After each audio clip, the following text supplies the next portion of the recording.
So again, one more time, you guys are here for Veterinary Practice Profits webinar with Donna. It's Cupido. Is that correct, Donna? That's Yay! correct. All right.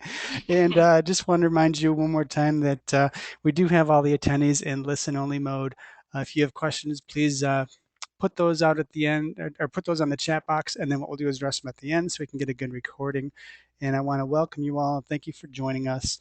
Um, my name is Jared Sparr. I'll be your presenter today, and I am the founder of the Vet's Best Friend. We're the ones who bring you the webinars, and we're a group of consultants that basically tries to service our customers. We try to find the solutions that other people try and basically sell you products for, and most times we find that we're actually helping people with products that we don't even sell, just to help you find solutions for your business in order to hopefully generate some trust and that you'll do business with us. So with that, let's get started. We are pretty much right on time here. Our guest today is Donna Recupido.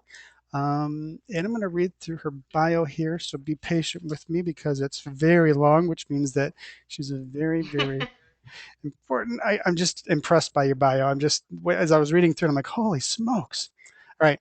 Donna's been in the veterinary field for 25 years. She's worked in a variety of roles, including technician, client service specialist, aka receptionist, office manager, certified veterinary practice manager, and now hospital administrator.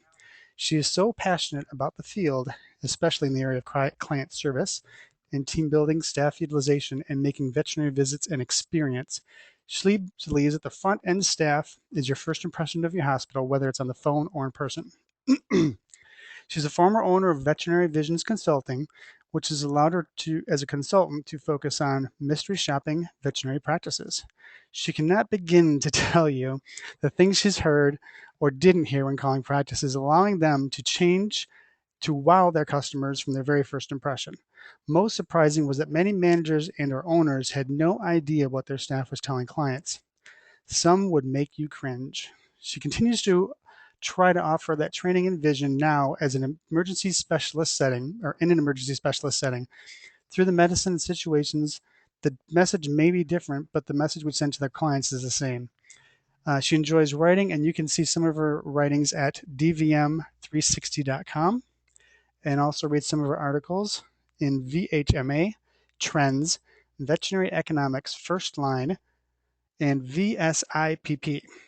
She has been fortunate enough to speak for some amazing conferences such as CVC, Wild West Veterinary Conference, Michigan State Veterinary Conference, and the Atlantic Providence Veterinary Conference. Welcome, Donna, and thank you so much for joining us today. Well, thank you for having me. Yay! Yay, me! Well, today we're going to talk about how to keep, manage, and hire the outstanding employees that basically make that or make create that great experience for your customers. And before we start, I just want to tell our audience a really quick kind of a synopsis of how we get the subjects. And if you guys have subjects you want us to talk about, please send them to me. But we do have an ongoing survey on our website. We started it at the Michigan Veterinary Association trade show, and you'd be amazed that pretty much every veterinary office has very similar struggles in their business. And with those surveys, we found out what those struggles are, and that's how we're finding the speakers for you guys. So if you're struggling with your employees, definitely in the right place. All right, so our questions for Donna today are question number one: is it better to hire for skill or for attitude? Well, I guess in a perfect world, I would say you want both. That isn't always probably likely. It's not easy to do. Believe me, I know what you go through in getting tons and tons of resumes, and probably 80% start with I love animals as their skill set. So I understand that it's difficult. Here's kind of my take on this. I feel like if I can train a skill, I can show you how to run blood work, I can show you how to work a computer, things that are actual tasks. If you have the desire, the employee, the new employee has the desire to want to learn, then I can get you where you need to be a fabulous employee for me. What I cannot train, oftentimes, there's a few, I guess maybe exceptions, is attitude. If you have a poor attitude, if your work ethic is less than ideal, it is very, very difficult to change that. I mean, that is who the person is. That's their makeup. And so it turns out to be a negative relationship because I'm always hounding them. Come on, you can't sit around. The phone's ringing. Get the phone. Um, and so that isn't the best way to do. So if I had to pick one, I would hire for attitude because I feel like I've got a good foundation to start with. The skills I can teach. And when you don't pick the right one of those two, and sometimes they fool you. Believe me, I've been fooled before. What happens is you find that your other team members don't want to work with this person because they're working their butt off, and this person's sitting over there on Facebook or something. Um, and you need every member of the team to be able to efficiently run your practice. You're going to see it falling apart in certain areas when you have that weak link in there. It can't stay together. You'll also find, I call it the dark side, where some of your good staff that you've not had problems with start to become slackers a little bit. And the reason being is they see this person with a poor attitude, and they still have a job and they're still getting a paycheck, but they're doing half of what I'm doing and they're not doing it with a smile. Well, why should I do all that I'm doing? I'm going above and beyond. And hopefully you would hope they don't go there, but I've seen it happen. We just kind of go to that if they're getting it. And they also think, well, that person's not getting in trouble for this. And the reason for that is they don't know what you're doing as a manager and owner to this person with the poor attitude. You may be calling them in, you may be coaching them, you may be writing them up, but your other staff doesn't see that. So what they see is, here's this person with a poor attitude, and they're not a member of the team. They're not acting like a member of the team, yet they're still here. So why am I going to go above and beyond? So I would say go for attitude. That's what I always felt as well. And one question I want to kind of ask you as a follow-up real quick was, we deal with personality types as far as like the sales process. And Mm-hmm. in that process, do you feel that hiring for personality is, or not personality, but well, I guess personality style is very important as far as if someone has a more of a nurturing personality, you want them to be more of a receptionist. If someone has more of a like a method type of a personality, you want them to be like your bookkeeper. Is that something that you tend to? Absolutely. Yeah, I agree. I do think that it's important not necessarily to hire or not to hire, but to put them in the best spot. And a perfect example is I started as a technician, and I spent the first however long as a technician getting yelled at to please come back here because I was up in the front. I was petting the puppies. I was doing client education. I was making sure the client was helped out to the car with their food. I had the personality that wanted to connect with the person. There's those other people that I've had employees where they're not good with that. They're excellent technicians. Boy, I'd put my pet in their hands in a minute, but I don't want them talking to my A client. Now, sometimes that's not possible. I mean, there's times when, sorry, you have to be the outpatient technician today, so I can't always lock you in the back.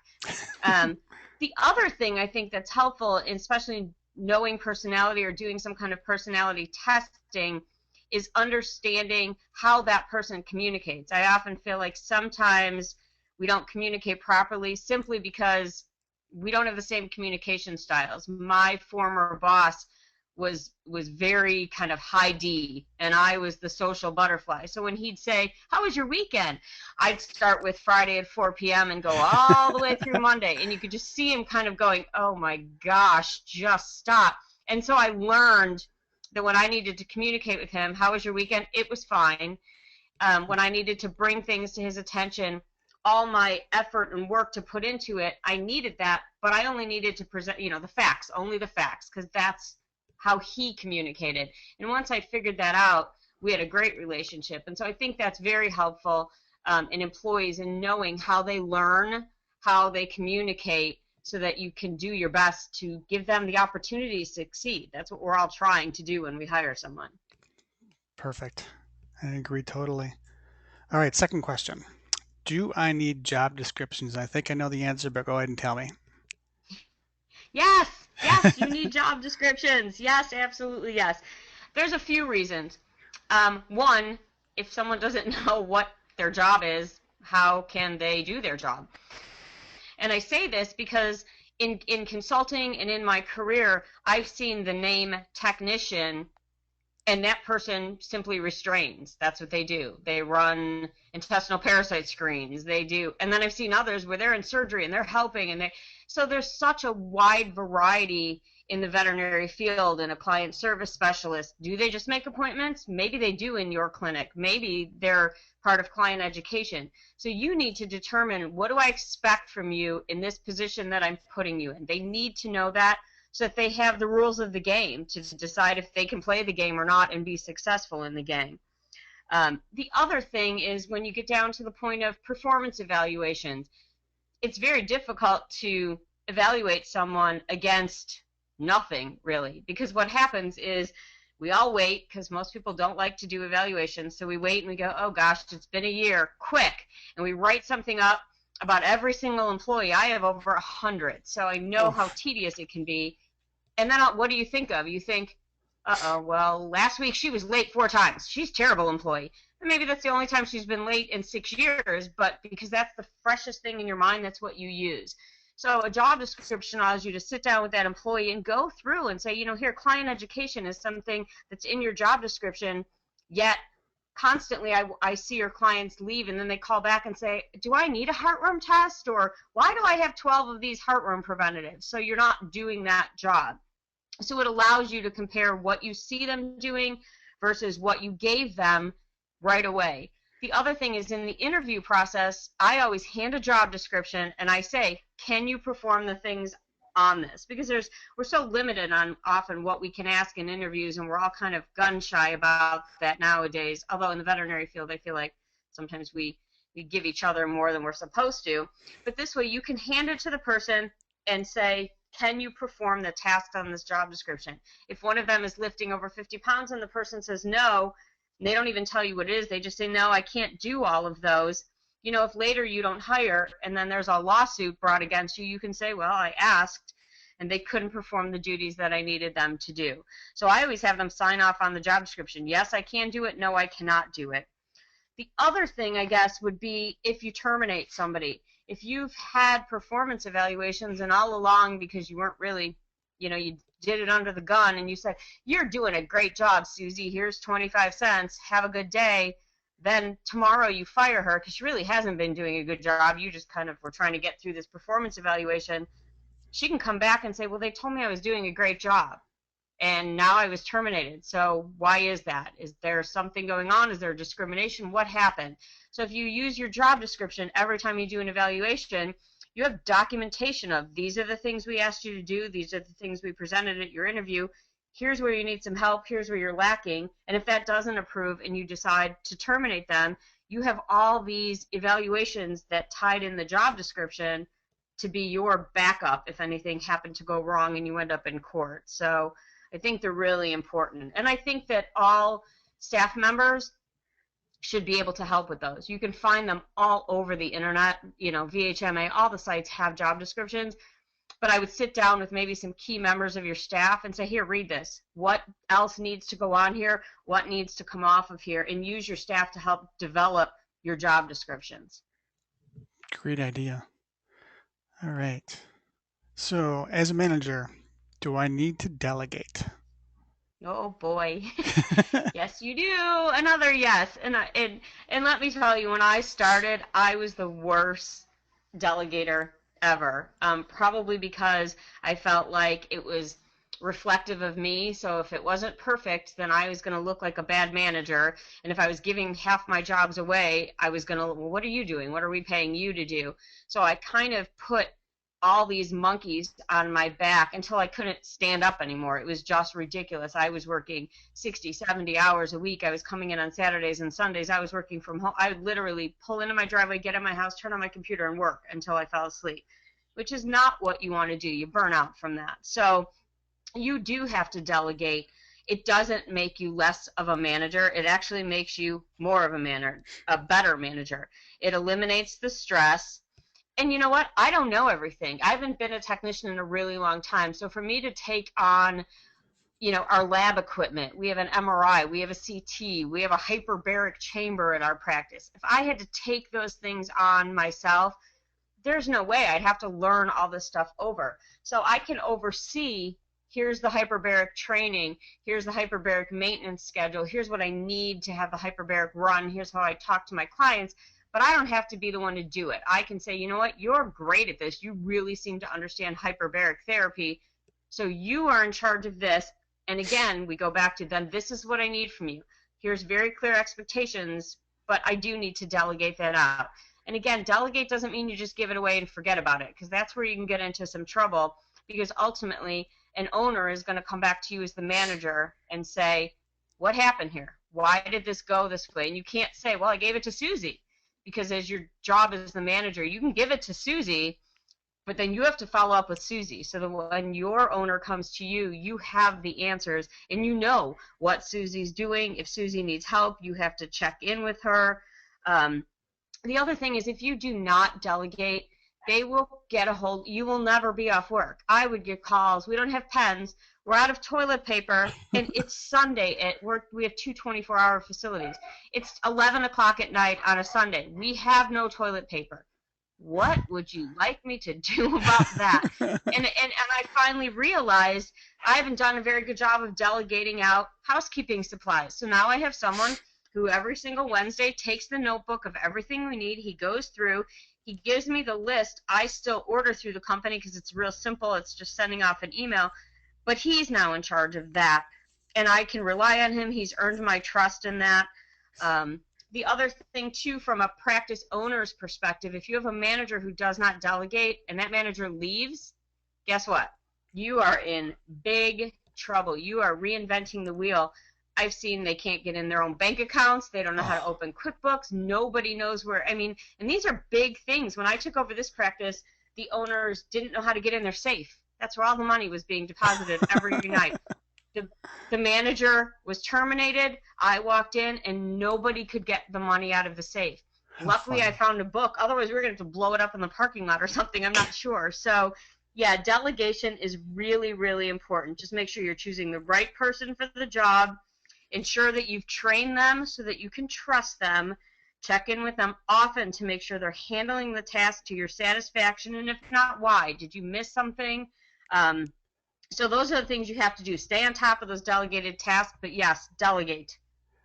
And one thing, I have another business coach that I work with, and she always says, make sure that you have ongoing operations manuals. So that way, if that one person that you're delegating to leaves, Yep, the person who picks it up knows exactly what to do on what day at what time and what the job duties are and what that password might be, or so that they can pick it up where the other person left off. yep, absolutely. All right. This is one that was interesting to me. Was in our surveys we had 17 people say that time management was an issue for them. They had not enough clients to keep the doctors working steadily throughout the day, and then at the same time not everything was getting done. And a lot of time it was because of unexpected issues that took longer, like unscheduled appointments. So my question to you is, why is nothing getting done, and what can we Because do to you fix it? hired for you hired the wrong people in the beginning. So that's why. you know, my favorite, or should I say least favorite, excuse is we were so busy, is one of the reasons things don't get done. And then, like you said, on the flip side, you have a really slow day, and then still things just don't get done. I think part of it is we're going to have really busy days and really slow days. That's just the way that this goes. You're going to have those unexpected things come in. Um, so it's really important to have lists. I had several lists of this is what we need to do when it's slow. Those things that we all say, boy, we should do this, but we never have time. Calling clients, deep cleaning the practice, things like that. So it's not getting done because oftentimes they don't know what to do. I really don't think it's a facetious thing. I think they just don't know. It's slow, so they stand around waiting for you to direct them. So if you train them ahead of time, when we're slow, here's a list. I had a bucket, and I had little bitty pieces of paper in every single bucket. And when it was slow, I'd see them standing, and their option was to punch out and go home or go to the bucket. And finally, they just knew. It would be slow, and I'd see them, dusting the pictures or something. It's those things you just don't always have time. So probably I would say it's because they don't know what they should do when there's not actual client patient things going on. Oh, oh, oh! I can tell that I have puppies. Oh, thank gosh that's your house, because I was like, okay, don't let the dogs bark. Hey, hey, hey, hey, hey. I apologize for everyone for that. Oh, it's like your Oh, that's lawnmower outside funny. the window. They know. I know I had to shut my window because yeah, they're cutting a tree. At least it's a veterinary conference. Yeah, yeah, thank goodness. um, and this next slide, we're talking about just a few other things that you can do, and I think you actually went through that list pretty well as far as what you can do to keep the staff busy. And I absolutely love your idea of the bucket with the little pieces of paper in it because we actually had a checklist at my old work and it worked pretty well, but I think people got used to it and it's fairly routine where the bucket is not as routine, so people tend to not fall into those routines and do it ahead of time and kind of not do as good of a job because they just want to get it done. Yeah, absolutely. I have plenty of things they can be doing. And I was looking at your list, and you've got a list of deep cleaning the practice, making puppy and kitten kits, making new client packages. I mean, it just goes Yep. on and on and on. So, Yep, inventory, community events. I think people forget about things like that. Sit down and write. I ask my staff, we're slow. Sit down, write me a blog entry to put on our blog. You know, something I can put on our Facebook. Call overdue clients to try and get them back in. Call your accounts receivable. I mean, there's so many things they can be doing. In the fly season in Michigan, I made fun contests. You know, I did things like race for the fur in October, and it was kind of disgusting, but I had a poster board up, and there were big X's like a checkerboard, and every staff member had a name, and they had little buckets by there, and they had to go find fur that was in those places like the door we never closed behind there, behind the oh, scale, and they would throw them in the bucket, and the person who filled up their bucket won. But boy, did I have a clean practice. it's all about getting creative. It is. All right. Okay. Let's see here. How do we keep our staff from falling behind in appointments? And this is another time management issue that we had on the survey that came up over and over again. So, how do we keep our staff from falling behind? You know, I like the idea of having what we call inpatient technicians and outpatient technicians, nurses, assistants, whatever you call them. And the reason being is that there's this group that handles your outpatient, so all your scheduled appointments. And then there's that group in the back who's doing the diagnostics, the surgeries, that kind of thing. So that kind of helps when you're trying to pull someone front to back, front to back, front to back. You do fall behind. Reminding your clients to be on time, you know, with phone calls ahead of time. The other thing is, if you can delegate, we go back to that, if you can delegate a lot of your client education things to receptionists and technicians, that can keep your doctor on schedule and out of that room. They don't need to be in there talking about HeartGuard for 25 minutes when I mean, they're doctors. You need to figure out who can do what. I can't perform a surgery, but I can talk about HeartGuard. So how about let's switch roles here. You go do something that only a doctor can do, and I'll handle the stuff that I can easily learn and I understand and I deal with every single day. The other thing is, I think often we're so focused on client service, which I'm a huge advocate of.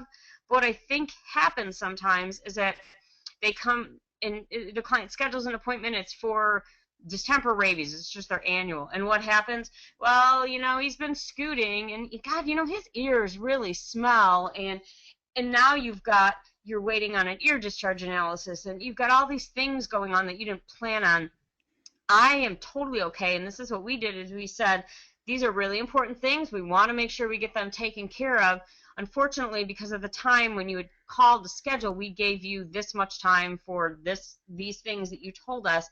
How about, can you leave Fluffy here for however long, however you want to work it, 2-3 hours, whatever. Go run some errands, go have some coffee. We used to have little coffee gift cards, and we say, go have a cup of coffee down the street at Starbucks, give us an hour and a half, whatever, and then come on back. And then that patient would move from the outpatient, the exam room, to the back, to that inpatient team. And now it became their job to, you know, express the anal glands, to go ahead and do the ear discharge analysis, to get all that stuff ready. And now our room is freed up and our outpatient technician can move timely to the next appointment. And we rarely, once in a blue moon, you'd have somebody absolutely not, and you'd have to make that decision how you're going to handle it. But for the most part, clients were pretty pretty happy with saying, sure, my goodness, I was going to have to run home anyhow to drop the dog off before I went to Target or Walmart or wherever. So that's perfect. You keep him. It's like daycare. I'm going to go run my errands and then I'll come back and get him and I got everything done. I don't have to come back for another appointment. So it kind of works out both ways. I think but sometimes we're afraid to do that. We're afraid they're going to be angry. But for the most part, I think clients understand. But we have to be aware. We have to always be aware of what's the next appointment, when is it going to get here, what time are we, and those people, you have to keep your staff up there too. My doctor was famous for going to his office. Well, that put us behind 5 or 10 minutes every appointment because you'd have to go back, and now he's on the phone or he's doing something on his computer. So we made him stand up there by the exam rooms, get on your computer there where we could pull him quickly. We'd look ahead to see what's coming in. We'd have materials for client education ready. We'd have the vaccines ready to go. We didn't draw them up because if something happened and they didn't get it, we wasted it. But everything was ready. So we did everything we could to be prepared for the appointment instead of them coming in and then starting to go pull out all the stuff we need. So I think that does help. So again, being creative and being efficient with your use of time. I think that's one thing that a lot of times, when we're in business, we look at it and we can't see those solutions. But with someone from the outside, like even a relationship, once you step back and look at it, it looks totally different, and it's amazing what that Yeah. difference is. Do a time study and you will totally shock everyone in your clinic. Right when the client got there, right when they're checked in, right when they go, the technician takes them to the room, when the doctor comes in the room, and you will be amazed at your 20-minute appointments taking 45. And sometimes it's a matter of 20 minutes just isn't enough. It's just for what we want to provide. We need to, looking at this time study we've done, 20 minutes is just not good unless maybe it's a recheck exam or something. And so maybe we need 30 minutes appointment. So oftentimes we've just set ourselves up for failure by trying to get 10 and 15-minute appointments, 20-minute appointments, when that's not who we are as a practice. Yeah, I'm a cash flow guy, so for me, I always work backwards on the numbers. And you're saying, 15-minute appointments that go into half an hour and 45 minutes, and the first thing that pops into my head is, but that costs more money. I mean, that room is worth a certain amount of money per minute. The doctor's time is worth a certain amount of money, and now you're going three times over. So what's the profitability factor, and how far has that declined? Yeah, no, absolutely. You have to, if you've ever done your cost per minute to open the doors of your clinic, you'll definitely take a different look at that. But I think, I find in dealing with different practices too, some don't care. Some just really feel it is important for me in my practice that I want 30 minutes. I want to be the one to talk. And I don't know that you can talk someone out of that if it's their practice, first of all, you're Hmm. kind of at a loss, it's theirs if they really feel strongly about that. But you can also kind of stagger appointments too. There's no reason the technician and the doctor have to be standing in there. So why not? Okay, you have 30 minutes as the doctor in there. What if I throw in a 20-minute technician appointment for something a technician can do, anal glands, cleaning ears, things like that, and then the doctor can pop into that one after. So there's definitely ways that I think you can be creative with your schedules to keep that room still becoming an income producing room, yet giving the time that you feel like you want to give the client as well. Makes me think of like a dentist where they have three different rooms where they have the technicians just doing cleanings, and the dentist comes in for like 2 minutes at the end, and then that's when you get Yeah, billed as for his absolutely. time. And I'm Yeah, I kind don't of think I've seen my doctor. It's always the nurse practitioner because, yeah, I figure she's smart enough to know that if I bring something to her attention that's above her comfort zone, I'm assuming she's going to talk to a doctor. I could be wrong and it'd be a big problem, but that's my assumption. So, and we don't have any questions on the board. So for our attendees who are listening in, if you do have a question, please you can put it in either the chat box or in the question box, and we'll address it. Um, and while we're waiting, just to see if anything comes over, Donna, do you have anything else that you want to summarize on?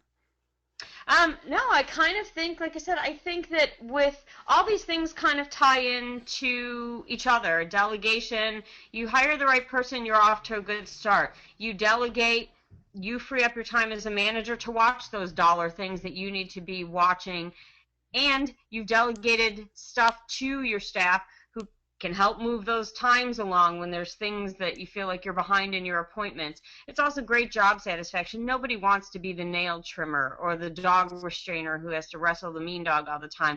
They like to educate clients. I think that's rewarding.